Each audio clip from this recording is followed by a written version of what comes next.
بے نظیر، آپ کو کیا لگتا ہے، کیا کامنٹ ہے آپ کا؟ کیا اقدام معاشرے میں انتہا پسندی سوچ کو روکنے میں کامیاب ہو سکے گا؟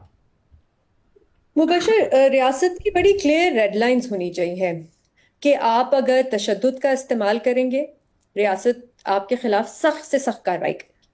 آپ اگر نفرت پھیلائیں گے، خاص طور پہ اقلیتوں کے خلاف، ریاست آپ کے خلاف سخت سے سخت کارروائی کرے گی۔ مسئلہ کیا ہے؟ مسئلہ یہ ہے مبشر کہ جب ٹی ایل پی کی بات ہوتی ہے تو ریاست کی طرف سے ہمیں بڑے مکس سگنلز آتے ہیں۔ اور یہ میں کوئی بہت پرانی بات نہیں کر رہی، میں پچھلی 1-2 سالوں کی اگر بات کروں اور آپ کو مثالیں دوں، یہی پنجاب پولیس ہے، یہی آئی جی پنجاب ہیں جو آج کہہ رہے ہیں کہ ٹی ایل پی اگر قانون اپنے ہاتھ میں لے گی تو ان کے خلاف ہم کارروائی کریں گے۔ اور یہی آئی جی پنجاب تھے اور یہی پنجاب پولیس تھی کہ جب جڑا والا کا واقعہ ہوا اور میں وہاں گئی تھی رپورٹنگ کرنے، وہ بشر بہت کلیئر تھا، سب کو نظر آ رہا تھا کہ کس نے وہاں پہ لوگوں کو اکسایا، کس نے نفرت پھیلائی۔ لیکن یہی آئی جی پنجاب ہیں جنہوں جو ٹی ایل پی کے ساتھ بیٹھے، ان سے کہا آئیں آ کے ہمارے ساتھ مسئلہ حل کریں۔ یہی مسلم لیگ نون ہے، پی ایم ایل این ہے، جو جب ان کی پی ڈی ایم کی حکومت تھی تو انہوں نے مذاکرات کیے ٹی ایل پی کے ساتھ اور ان کے سارے مطالبات مانے۔ آج کہتے ہیں ان پہ پابندی لگا دیں۔ اور مجھے مبشر یہ بات ضرور کرنے دیجیے گا کہ یہی پنجاب حکومت ہے جو ہمارے ملک میں جو انسان ہے، ان کی کچھ آئینی حقوق ہیں، پاکستان کے شہری ہیں، 2 سالوں سے ان پہ حملے بڑھتے چلے جا رہے ہیں اور سب کو پتا ہے اس کے پیچھے کون ہے۔ ایک الفاظ نہیں سنیں گے آپ پنجاب حکومت کی طرف سے، ایک الفاظ نہیں، بالکل خاموشی۔ بلکہ 10 اکتوبر کو وہاں پہ حملہ ہوا ان کی عبادت گاہ میں، کسی نے کچھ کہا؟ مجھے نہیں پتا اس کے پیچھے کون تھا، لیکن کسی نے کچھ کہا؟ تو یہ جو ریڈ لائنز ہیں کہ کبھی کچھ اور کبھی کچھ، دیکھیں آپ پابندی لگانا چاہتے ہیں ٹی ایل پی کے خلاف، آپ ضرور لگائیں۔ میرے خیال سے وہ بالکل ایک انتہا پسند جماعت ہے، بالکل وہ تشدد کا استعمال کرتے ہیں، پولیس افسران کو اغوا کرتے ہیں اور یہ بار بار مذہب کا غلط استعمال کرتے ہیں۔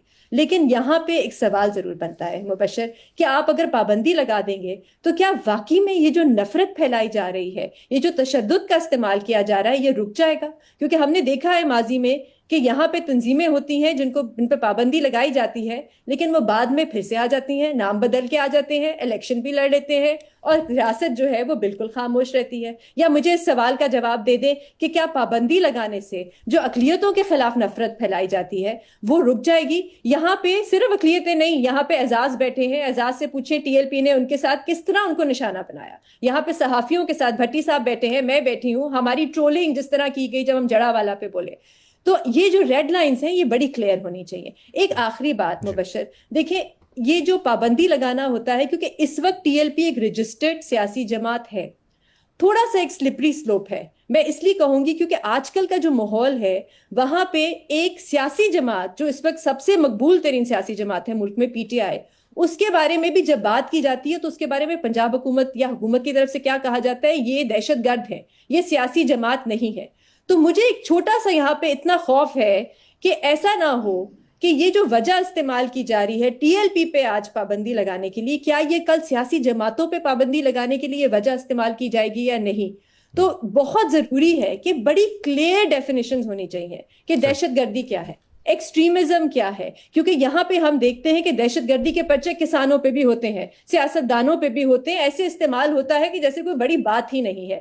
تو بہت کلیئرٹی ہونی چاہیے ریڈ لائنز میں، بہت کلیئرٹی ہونی چاہیے ڈیفینیشن میں، اور بہت کلیئرٹی ہونی چاہیے کہ یہ ریڈ لائنز ہیں، ان کو کوئی بھی کراس کرے گا کسی بھی وجہ سے ان کے خلاف کارروائی ہوگی۔ صحیح۔